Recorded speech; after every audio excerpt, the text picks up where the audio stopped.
Hello, আসসালামু আলাইকুম। সবাই কিতা করুন, ভালো আছেন নি? আমি তো ভালো আছি আলহামদুলিল্লাহ।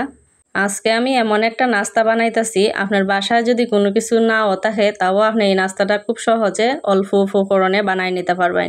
এইরকম এত সহজ একটা রেসিপি আজকে আমি আপনারা দেখাইতেছি। তো এই সহজ নাস্তাটা বানানোর লেগে প্রথমেই আমি এখানে 1 কাপের মতো নিছি চাউলের গুঁড়ি। চাউলের গুঁড়িটা শুকনা হোক, ভিজা হোক, যে কোনো চাউলের গুঁড়ি দিয়ে হইব। তারপরে দিছি সামান্য একটু লবণ আর দিছি স্বাদ মতো চিনি। চিনিটা আপনারা যে যেরকম মিষ্টি খান এভাবে দিবা।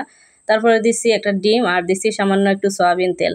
সবকিছু একসাথে দিয়া এরপরে আমি এখন সুন্দর করে পানি ছাড়া একটা ডো তৈরি করে নিছি। যদি মনে করেন যে ডোটা একদম শক্ত রয়েছে তাইলে আপনারা একটু তেল বাড়াই দিতে পারেন বা ডিমের পরিমাণটা বাড়াই দিতে পারেন। আর এই রেসিপিটাতে ডিম না দিলেও চলবো, ডিম ছাড়াও কিন্তু এই রেসিপিটা আপনারা করতে পারেন। এখানে ডিম ছাড়া অন্যান্য যে উপকরণ দিছি এগুলা দিয়েও কিন্তু এই রেসিপিটা করা যায়। তো যাই হোক, এরপরে আমি পারফেক্ট একটা ডো তৈরি করে নিছি। আর এখানে যেহেতু চিনি আছে, আপনারা ডোটা রেডি করে একটু সময় যদি রেস্টে রেখে দিন তাইলে দেখবেন যে ডোটা নরম হয়ে গেছে, কারণ চিনিটা গলতে একটু সময় লাগে। তো যাই হোক, আমি এখানে ভালো করে ডোটা রেডি করে এখন আমি নাস্তার শেপ দিয়ে নিতেছি।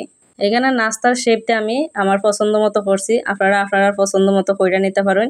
এখানে আমি 3টা ডিজাইনে করছি, একটা 2 সাইড চুকা করে দিছি, আর একটা একটু লম্বা লম্বা করে করতেছি, আর একটা একটু গোল গোল করে করতেছি। এই তো আমি একটা একটা হইরা সবগুলা নাস্তা আমি বানাই নিছি, একদম পারফেক্ট হইছে। আর এই যে দেখুন সবগুলা কি সুন্দর লাগতেছে না? আপনারা যেরকম সুন্দর হইরা ডিজাইন করতে পারেন ওইভাবেই হইরা নিবা। তারপরে আমি আইছি এখন পরবর্তী ধাপে। এখানে আমি কড়াইয়ের মধ্যে তেল দিছি, আপনারা চাইলে ডুবু তেলেও ভাজতে পারেন, আবার অল্প তেলেও ভাজতে পারেন, কোনো সমস্যা নাই। তো আমি এখানে একটু কম তেলেই ভাজতাছি। এরপরে আমি হালকা গরম হয়েছে যখন তেলটা, তখন আমি নাস্তাগুলা দিয়া এখন আমি ভাজা নিমু। এই ভাজাটাই একটু আস্তে আস্তে সময় না ভাজলে ভালো হয় আর কি, তাইলে আর পিঠাটা ফুটতো না বা নাস্তাটা ফুটতো না। তো আমি এখানে অল্প আছে একটু সময় নিয়ে ভাজা নিতেছি যেন একটু মশমশা হয়। আর এই নাস্তাটা কি যে মশমশা আর কুরকুরে, আপনারা কিতা কইমু, মানে না খাইলে বুঝতেন না।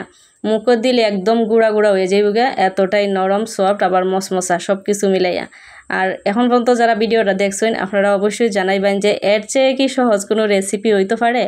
আমার কাছে মনে হয় যে এর চেয়ে সহজ আর রেসিপি হয় না, কারণ এত অল্প সময়ে অল্প উপকরণে এত সুন্দর একটা নাস্তা। এটা আপনি চায়ের সাথে বা এমনিতেও মানে হঠাৎ যদি আপনার বাসাত মেহমান আয়, যে কোনো সময় আপনি জটপট কইরা এই নাস্তাটা বানায় নিতে পারেন। এত মজাদার আর এত সুন্দর একটা নাস্তা। যারা আমার মতো আছেন যে রান্নাবান্না বেশি পারফেক্ট পারেন না, নতুন নতুন শিখতেছেন, তারা কিন্তু এই রেসিপিটা অবশ্যই একদিন ট্রাই করে দেখতে পারেন। বান্ধবীরা লইয়া যখন আড্ডা দিবেন তখন এই নাস্তাটা জটফট বানাই নিলে দেখবেন সব বান্ধবীরা খাইয়া খুশি হইব। আর এই তো আপনারা দেখতে পারছেন যে আমি একটা নাস্তা বাঙ্গিয়া দেখাইছি, আর হাত দিয়ে চাপ দেওয়ার সাথে সাথে গুঁড়া গুঁড়া হয়ে গেছে গা।